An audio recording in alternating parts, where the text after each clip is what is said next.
Claire Henderson pressed her shoulder against the heavy oak door, pushing with every ounce of strength she possessed. The Victorian home on Maple Street had weathered many storms in its 100-year history, but last night's tempest had left its mark. The doorframe had swollen and warped, trapping her inside like a prisoner in her own sanctuary. "Come on," she whispered, desperation creeping into her voice. Her blonde hair fell across her face as she tried the handle again, jiggling it frantically. The Millbrook Public Library expected her at 9, and Mrs. Patterson would certainly notice if the head librarian arrived late again.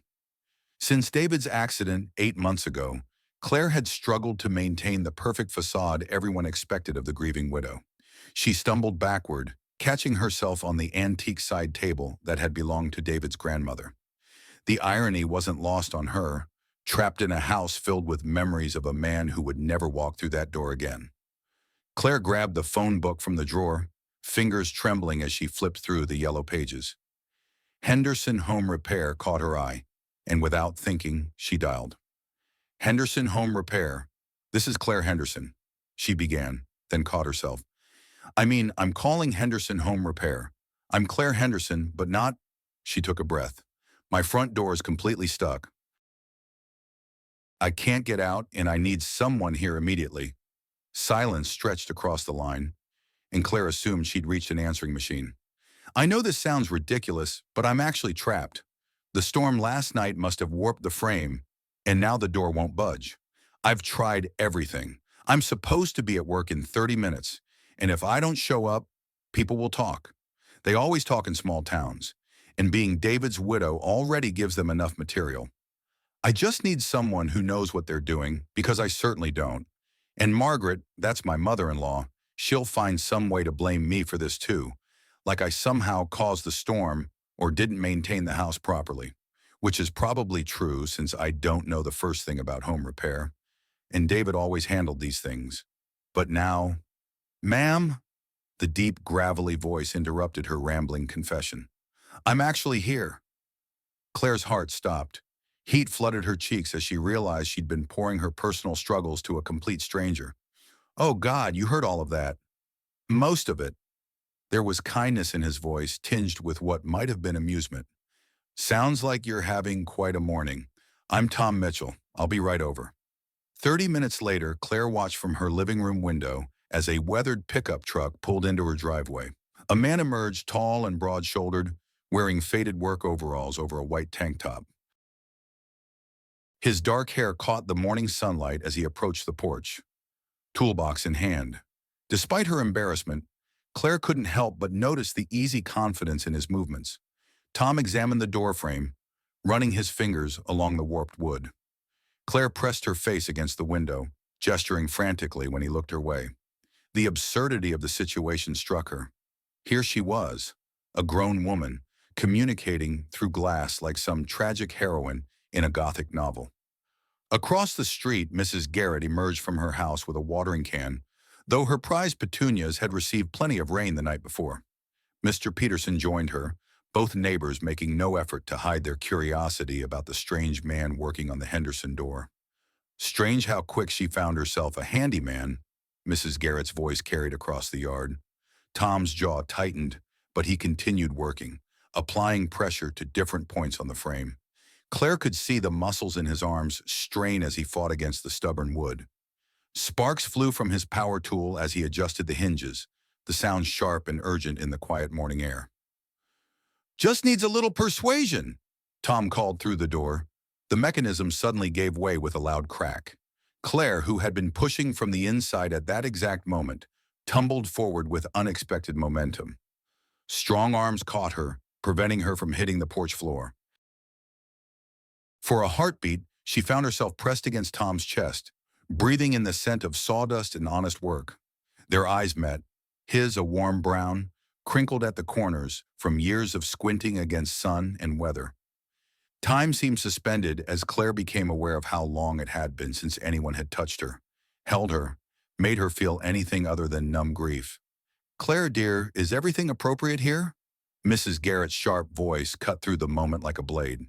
Claire jerked backward, smoothing her dress and tucking her hair behind her ears. Tom stepped away, creating proper distance between them, but the damage was done. The neighbors had witnessed what could only be described as an intimate moment between the town's most visible widow and a complete stranger. "Mrs. Garrett," Claire managed, her voice steady despite her racing heart. "This is Mr. Mitchell. He fixed my door." "I can see what he fixed," Mrs. Garrett replied, her tone suggesting she'd witnessed something far more scandalous than a simple home repair. Tom cleared his throat. "Doors should work fine now, Mrs. Henderson. Sometimes the old ones just need a gentle touch." He gathered his tools with practiced efficiency. "No charge for this one, simple fix." "Oh, but I insist," Claire said quickly. "At least let me make you some coffee. It's the least I can do." The invitation hung in the air between them, loaded with implications that neither had intended but both felt. Mrs. Garrett's eyebrows rose nearly to her hairline, and Mr. Peterson leaned closer, not bothering to pretend he wasn't eavesdropping. Tom hesitated, glancing at the gathering audience, then back at Claire's earnest face.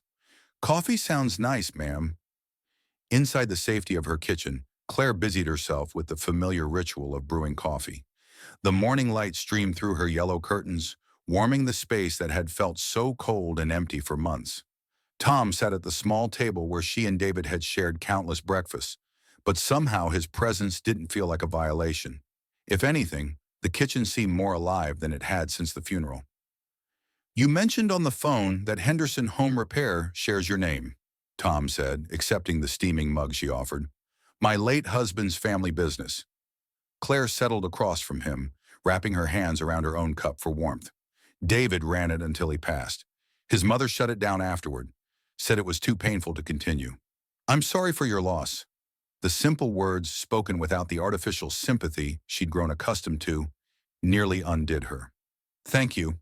It's been 8 months, but sometimes it feels like yesterday. Other times it feels like a lifetime ago." Tom nodded, understanding flickering in his eyes. "I moved here from Chicago, had a construction company there, but things fell apart after my wife died. Sometimes you need a fresh start." "Your wife?" "Cancer. 3 years ago." He took a sip of coffee, his expression distant. "I kept the business going for a while, but my heart wasn't in it. Made some bad decisions, lost everything. Figured a small town might be easier." Claire studied his profile, noting the lines of grief that mirrored her own. "Is it easier? Too soon to tell, though I have to say the welcome committee is very attentive." He gestured toward the window, where Mrs. Garrett's silhouette was clearly visible behind her curtains. "Despite everything," Claire laughed, a genuine sound that surprised them both. "Millbrook takes its community involvement seriously. By noon, everyone will know exactly how long you stayed and whether I offered you food. And what conclusion will they draw from coffee and good conversation?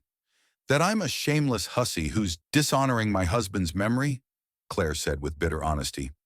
Tom's expression grew serious. "Are you dishonoring his memory by treating a stranger with kindness?" The question struck deep, touching on guilt she carried like a stone in her chest. Before she could answer, the sound of a car door slamming made them both turn toward the front window. Margaret Henderson strode up the walkway with the righteous fury of an Old Testament prophet. Her silver hair was pulled back in its usual severe bun, and her black dress, she still wore mourning clothes daily, billowed around her like storm clouds. Claire's stomach clenched with familiar dread. "Oh no," she whispered. Tom stood, recognizing trouble when he saw it. "Should I leave?" "It's too late for that now." Claire rose on unsteady legs, knowing that Margaret had undoubtedly been informed of the morning's events by her network of well-meaning busybodies. The front door, the very door that had trapped Claire an hour earlier, flew open with enough force to rattle the windows. Margaret filled the doorway like an avenging angel, her pale eyes taking in the scene with prosecutorial precision. The handyman in her late son's kitchen, her daughter-in-law's flushed cheeks, the intimate atmosphere of shared coffee and quiet conversation. "David's not even cold in his grave," Margaret declared, her voice carrying the weight of absolute judgment. "And you're already entertaining strange men in his house.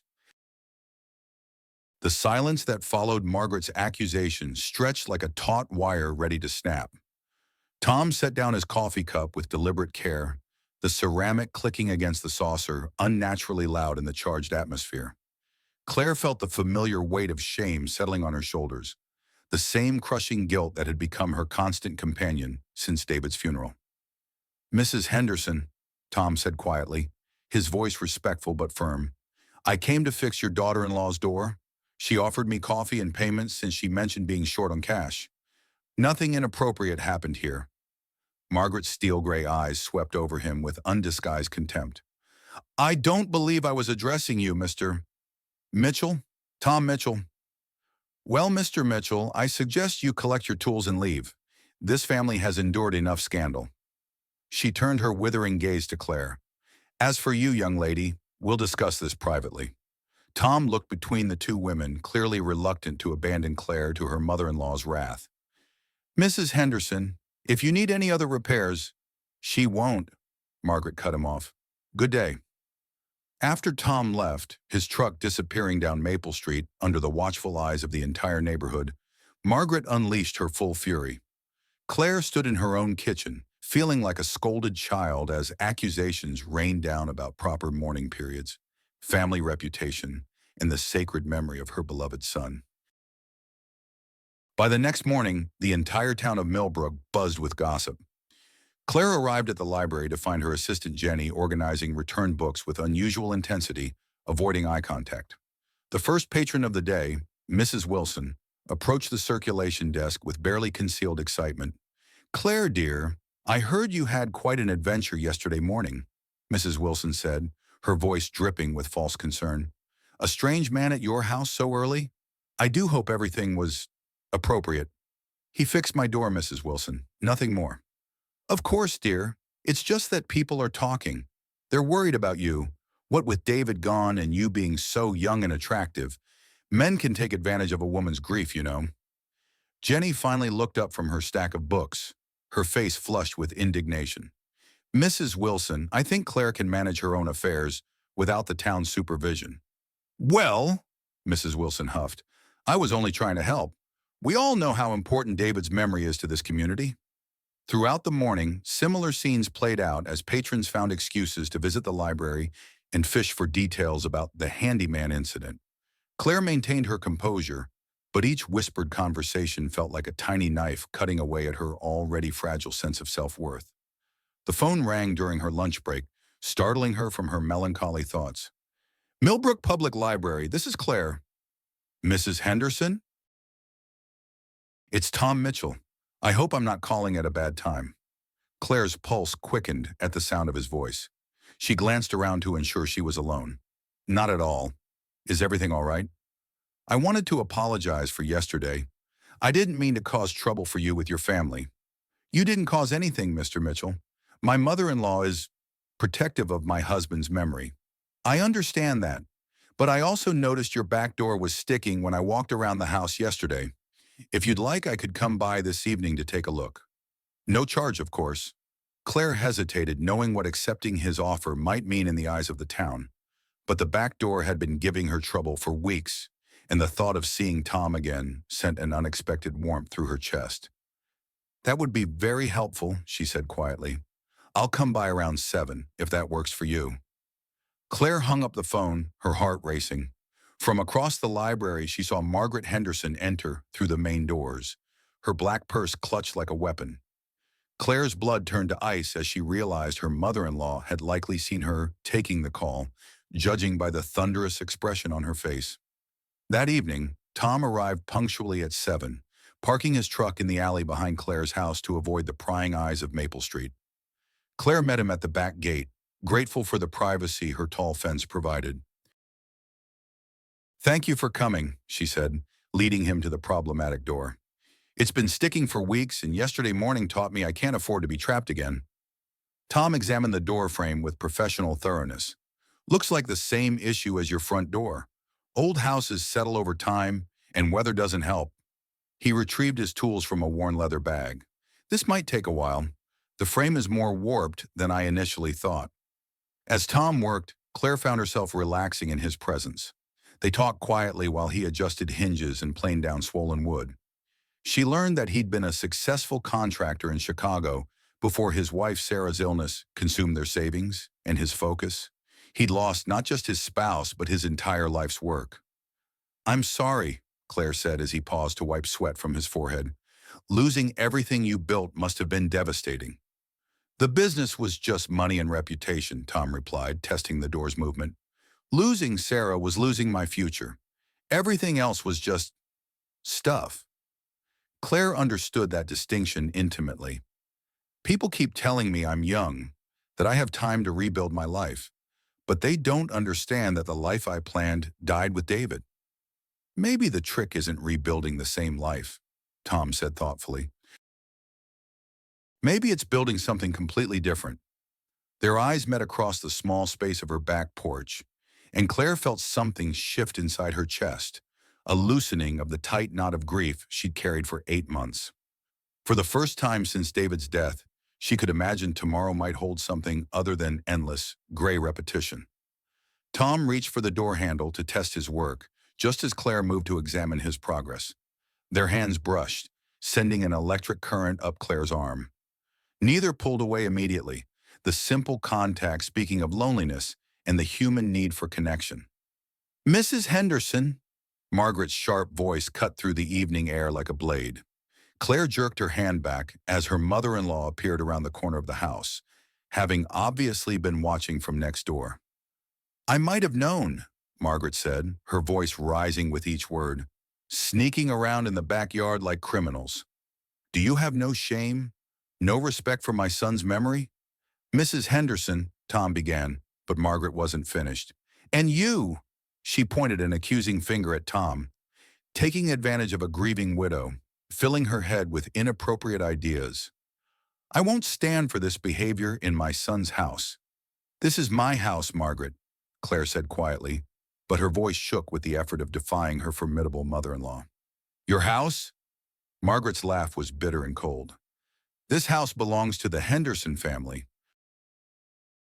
David left it to you with the understanding that you'd honor his memory, not disgrace it by parading around with strange men." The words hit Claire like physical blows. She felt the familiar shame rising, the voice in her head that whispered she was indeed a terrible wife, a woman unworthy of the grief she carried. Tom stepped closer to Claire, his presence a shield against Margaret's verbal assault. "Ma'am, I think you're out of line. Mrs. Henderson asked me to repair her door. That's all that happened here." "I know what I saw," Margaret snapped. "And I know what the whole town saw yesterday morning. This ends now, or I'll make sure everyone in Millbrook knows exactly what kind of woman David married." Claire felt the last of her fragile confidence crumble. The thought of Margaret turning the entire community against her, of becoming a pariah in the only home she'd ever known, was more than she could bear. "Tom, maybe you should go," she whispered, unable to meet his eyes.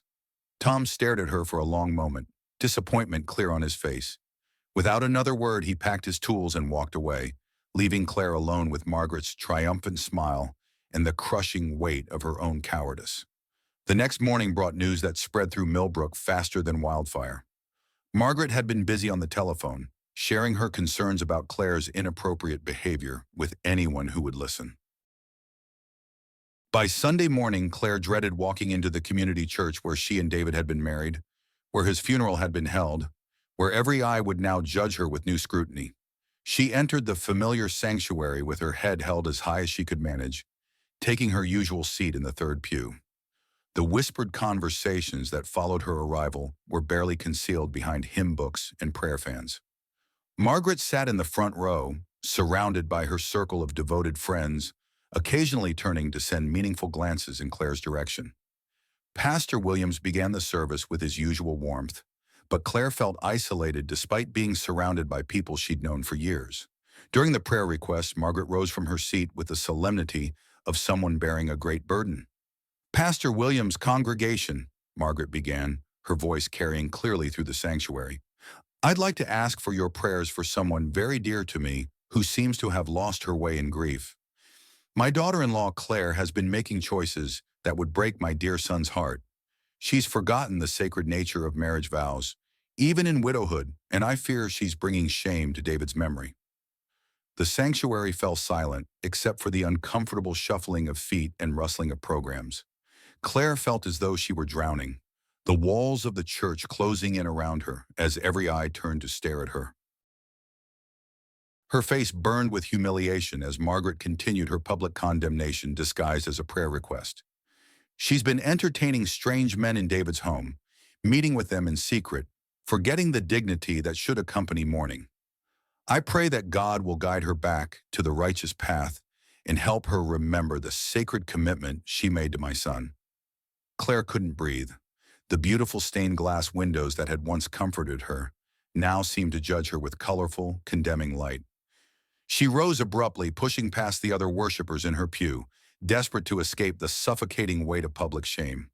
As she stumbled toward the back of the church, the doors opened to admit a latecomer. Tom Mitchell stepped inside, dressed in his best shirt and jacket, obviously having decided to give Millbrook's community a chance. His eyes met Claire's across the crowded sanctuary, taking in her tears and the hostile atmosphere that surrounded her. For a moment, time stopped. Claire saw understanding dawn in Tom's eyes as he realized what he'd walked into, saw the way the congregation was staring at her with a mixture of pity and judgment. She wanted to run to him, to let his strength support her in this moment of ultimate humiliation. Instead, she ran past him into the bright morning sunshine, leaving behind the church, the whispers, and the one person who might have understood her pain. Behind her, she heard the church doors close with a finality that echoed in her heart.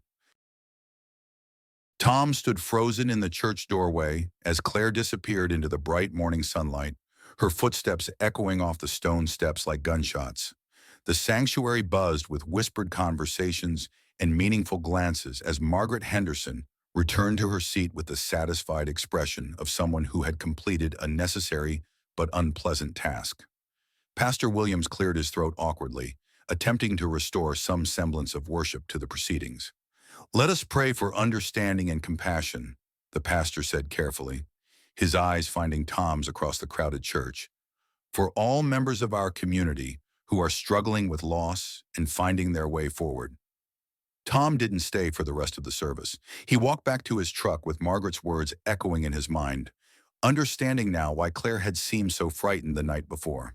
The realization that his presence in her life was causing her pain cut deeper than any criticism directed at him personally. That afternoon, he drove to Patterson's hardware store, the bell above the door chiming his arrival. Old Mr. Patterson looked up from his inventory sheets, his weathered face creasing with concern. "Heard there was some excitement at church this morning," Patterson said without preamble. "Margaret Henderson's got her dander up about something." "About me, apparently," Tom replied, selecting a few items he didn't really need. "Seems I've caused trouble for Mrs. Henderson just by existing." Patterson set down his pencil and studied Tom with shrewd eyes. "Claire Henderson is a good woman. Lost her husband young, been trying to figure out how to live ever since. Margaret's been hovering over her like a hawk, making sure she doesn't step one toe out of line." "Maybe Margaret's right," Tom said heavily. "Maybe I should leave well enough alone. Maybe you should know the whole truth before you make that decision." Patterson moved closer, lowering his voice. "David Henderson wasn't the saint his mother likes to pretend he was. Good man in many ways, but he had his secrets." Tom felt something cold settle in his stomach. "What kind of secrets?" Patterson glanced toward the front windows, ensuring they weren't being watched. "The night David died, he wasn't coming home from work like everyone thinks. He was leaving Claire, had been having an affair with Rebecca Hartwell for months, was planning to ask for a separation." The words hit Tom like a physical blow. "Claire doesn't know?" Margaret made sure of that, convinced everyone to keep quiet, said it would only hurt Claire more to know the truth. But the truth is, David was in his car that night because he'd finally worked up the courage to confess everything to Claire. Had a letter with him, asking for her forgiveness and explaining about Rebecca. Patterson walked to an old filing cabinet and withdrew a sealed envelope, yellowed with age. "Sheriff Williams gave this to me after the accident. Said Margaret didn't want Claire to see it. Been sitting in my safe for 8 months." Tom stared at the envelope addressed to Claire in David's handwriting. "She's been carrying guilt that isn't even hers to carry." That woman's been beating herself up, wondering what she did wrong, why she wasn't enough to keep her husband happy. Meanwhile, Margaret's been using that guilt to control her, making sure she stays the perfect grieving widow. Why are you telling me this? Patterson's eyes grew fierce. Because I've watched that girl suffer long enough, and because I saw how she looked when you were around, like she remembered what it felt like to be alive. Margaret can't stand the thought of Claire moving on, because then she'd have to let go of David too. Tom held the letter carefully, feeling the weight of truth in his hands. What should I do with this? That's up to you, son. But Claire deserves to know she's been carrying someone else's shame all this time. The next morning, Tom drove to Claire's house with David's letter burning like a coal in his jacket pocket. He found her in her garden, tending to roses that had grown wild without David's careful attention. She looked up at his approach, her eyes red-rimmed from crying, but determinedly dry. I thought you'd left town, she said quietly, not rising from her knees among the flower beds. I thought about it. Tom crouched beside her, noting how she avoided his gaze. Claire, there's something you need to know. About David, about the night he died. She went very still, her hands frozen among the rose stems. I don't think I can handle any more revelations right now. This one might help, Tom said gently. He withdrew the letter from his pocket. Patterson had this. It's from David, written the night he died. Claire stared at the envelope as if it might bite her. I don't understand. David didn't leave any letters. Margaret made sure you never saw it. Tom's voice grew harsh with anger at the older woman's cruelty. Claire, David wasn't the perfect husband everyone wants you to remember. He was having an affair. He was leaving you the night he died. The words hung in the air between them like a thunderclap. Claire's face went white, then flushed with a mixture of shock and something that might have been relief. That's impossible, she whispered. David loved me. We were happy. Read the letter, Tom urged. He was coming home to confess everything, to ask for your forgiveness. You weren't the failure in your marriage, Claire. You were the victim. With trembling hands, Claire took the envelope and tore it open. Tom watched her face as she read David's confession, saw the progression from disbelief to understanding, to a growing anger that seemed to straighten her spine. Rebecca Hartwell, she breathed, the mayor's daughter. She came to the funeral, held my hand, told me how sorry she was. Claire's laugh was bitter and sharp. And Margaret knew. She's known all along. She's been using your guilt to control you, Tom said, making you feel like you owe David's memory something you never owed him in the first place. Claire stood abruptly, crushing the letter against her chest. For a moment, Tom thought she might collapse under the weight of this revelation. Instead, she seemed to grow taller, stronger, as if a great burden had been lifted from her shoulders. I need to confront her, Claire said with quiet determination. I need to tell Margaret that I know the truth. Claire, wait! The sound of a car door slamming interrupted Tom's warning. Sheriff Williams walked up the garden path, his expression grim and official. Behind him, Margaret Henderson emerged from her own vehicle, her face set in lines of righteous fury. Mrs. Henderson, the sheriff said formally, addressing Claire. Mrs. Margaret Henderson has filed a complaint against Mr. Mitchell here. Says he's been harassing you, trespassing on your property against your wishes. Tom felt the familiar weight of defeat settling on his shoulders. Once again, he was being driven out of a place just as he'd begun to feel at home. Once again, a woman he cared about was being forced to choose between him and the safety of social acceptance. Is this true, Mrs. Henderson? Sheriff Williams asked Claire. Has Mr. Mitchell been bothering you? Claire looked between Tom and Margaret, her hand still clutching David's letter. Tom could see the moment of choice arriving, the same crossroads he'd faced in Chicago when everything fell apart. He wanted to tell her to choose herself, to stand up to Margaret's manipulation, but he also understood the crushing weight of small-town judgment. Claire began, then faltered as Margaret stepped forward with a triumphant smile. She's been too polite to say so, Margaret interjected, but this man has been taking advantage of her grief, filling her head with inappropriate ideas. I won't stand by and watch him ruin my daughter-in-law's reputation any further. Tom saw the defeat in Claire's eyes and made the decision for her. Sheriff, there's no problem here. I was just leaving town anyway. got a job offer in Columbus. The lie came easily, practiced from years of running when things got complicated. Tom gathered his tools and walked toward his truck, feeling the familiar ache of leaving behind something good before it could turn bad. As he drove away from Maple Street, Tom caught a glimpse of Claire in his rearview mirror, standing alone in her garden with Margaret's victorious figure beside her. He told himself he'd done the right thing, saved her from having to choose between him and her community. But the hollowness in his chest suggested otherwise. The next day, Claire sat in the same garden where Tom had given her David's letter, reading his words for the 10th time. The truth of her husband's betrayal had settled into her bones now, replacing 8 months of self-blame with a cleaner, sharper pain. But with Tom gone, the revelation felt incomplete, like having the answer to a question no one was asking anymore. Jenny found her there when she came looking after Claire failed to appear at the library for the second day in a row. "The whole town's talking about how Tom Mitchell left so suddenly," Jenny said, settling beside Claire on the garden bench. "Margaret's telling everyone he was some kind of drifter who was taking advantage of you." "He wasn't taking advantage of anyone," Claire said quietly. "He was the first person in 8 months to treat me like I was still alive." "Then why did you let him leave?" The question hung in the air like an accusation. Claire looked down at David's letter, at the proof of her husband's betrayal and her mother-in-law's manipulation. "Because I was a coward," she admitted, "because it was easier to let Margaret win than to fight for what I wanted." "It's not too late," Jenny said softly. "Patterson told me Tom's been hired to renovate the old Hartwell mansion. Rebecca's father wants it fixed up before he sells it." Claire's head snapped up. The Hartwell mansion, where David had conducted his affair, where he'd planned to start his new life without her. The irony was almost too much to bear. "How long will the job take?" "Patterson thinks about 2 weeks. If you're going to do something, Claire, you'd better do it soon." That evening, Claire drove to the Hartwell mansion for the first time in her life. The grand old house sat on 20 acres outside town, its Victorian architecture similar to her own home, but grander, more imposing. Tom's truck was parked in the circular driveway, and lights glowed from several windows.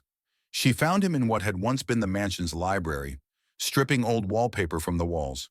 He looked up at her entrance, surprise and something like hope flickering across his features. "Claire, I didn't expect to see you again." "I read David's letter," she said without preamble. "I know the truth now, about the affair, about why he was really in the car that night." Tom set down his scraper and turned to face her fully. "How are you handling it?" "Better than I thought I would," Claire admitted. "It's strange, but knowing he betrayed me hurts less than thinking I failed him. At least now I know the guilt I've been carrying wasn't mine to carry." "And Margaret," Claire's expression hardened. "Margaret knew. She's known all along and let me suffer because it served her purposes. She wanted me to stay trapped in grief so she could keep controlling me." "I'm sorry," Tom said simply. "I'm sorry you had to learn the truth that way, and I'm sorry I left without fighting for you." "Why did you leave?" Tom was quiet for a long moment, looking around the room where David Henderson had planned his new life with another woman. "Because I've run from every difficult situation in my life since Sarah died. When my business failed, when things got complicated, when people started judging me, I just moved on. It was easier than standing and fighting. And now? Now I'm tired of running. I'm tired of letting other people's fear and judgment decide how I live my life." He moved closer to Claire, hope growing in his eyes. "The question is, are you tired of letting Margaret decide how you live yours?" Before Claire could answer, the sound of car doors slamming echoed from the driveway. Through the library windows, they could see Margaret Henderson marching toward the front door, flanked by 2 other church ladies who served as her personal moral enforcement squad. "She followed me," Claire breathed, panic rising in her throat. "Let her come," Tom said firmly. "It's time someone stood up to her." The front door burst open without ceremony, Margaret's voice echoing through the empty mansion. "Claire Elizabeth Henderson, you come out here this instant. How dare you sneak around meeting this man in secret?" Margaret appeared in the library doorway like an avenging angel, her face flushed with righteous fury. Behind her, Mrs. Patterson and Mrs. Wilson peered around her shoulders with barely concealed excitement at witnessing such drama. This is the final straw, Margaret declared. Meeting him in this house of all places, the very house where... She stopped abruptly, realizing she'd almost revealed David's secret in front of witnesses. Where David met Rebecca Hartwell, Claire finished calmly. Yes, Margaret, I know about that. I know about the affair, and I know about the letter you hid from me. The color drained from Margaret's face. Mrs. Patterson and Mrs. Wilson exchanged shocked glances, clearly hearing revelations that would fuel gossip for months to come. I don't know what lies this man has filled your head with, Margaret began. No lies, Claire interrupted, her voice growing stronger with each word. Just the truth you've spent 8 months hiding from me. David was leaving me, Margaret. He was having an affair and planned to ask for a separation. I wasn't the failure in my marriage. He was. That's enough, Margaret's voice cracked like a whip. I won't let you dishonor my son's memory with these vicious rumors. They're not rumors, and I'm not dishonoring anyone. Claire stepped closer to Tom, drawing strength from his presence. David made his choices, and now I'm making mine. I'm choosing to stop carrying guilt that was never mine. I'm choosing to stop letting you control my life with shame and fear. If you continue down this path, Margaret said, her voice deadly quiet, you'll have no place in this community. No one will accept you. You'll be completely alone. Then I'll be alone, Claire said with surprising calm, but I'll be free. Margaret stared at her daughter-in-law as if seeing her for the first time, recognizing that her power over the younger woman had finally been broken. With a frustrated cry, she turned and stormed from the house, her followers trailing behind like confused sheep. In the silence that followed, Claire and Tom stood facing each other across the library that had once represented David's betrayal, but now symbolized Claire's liberation. I'm sorry I didn't fight for you before, Claire said softly. I'm sorry I let fear win. We both let fear win, Tom replied, but we don't have to keep making that choice. He reached for her hand, and this time Claire didn't pull away. Their fingers intertwined as naturally as if they'd been holding hands for years, a simple gesture that spoke of new beginnings and the courage to choose love over fear. 1 month later, Tom's truck was a permanent fixture in Claire's driveway. The renovation of her Victorian home was progressing beautifully, each repair symbolizing another step in her journey toward a new life. The town had slowly begun to accept their relationship, especially after Mr. Patterson had shared selected details about David's true character with key members of the community. Claire stood on her front porch, watching Tom make final adjustments to the door that had started everything. The same door that had once trapped her now opened and closed smoothly, responsive to the gentlest touch. Well, Tom said, setting down his tools and wiping his hands on a rag. I guess my work here is done. Claire smiled, stepping into his arms without hesitation. Actually, she said, her voice warm with promise, I think it's just beginning. As the sun set over Maple Street, painting the sky in shades of gold and pink, Tom and Claire stood together on the porch of the house that had once been a prison of grief but was now a home filled with hope. The door behind them stood open, welcoming the future they would build together, one honest conversation and one brave choice at a time. Thank you for listening to this story until the end. If you enjoyed it, please support the channel, subscribe, leave a like, and share your thoughts in the comments so you don't miss the next episodes. See you in the next story.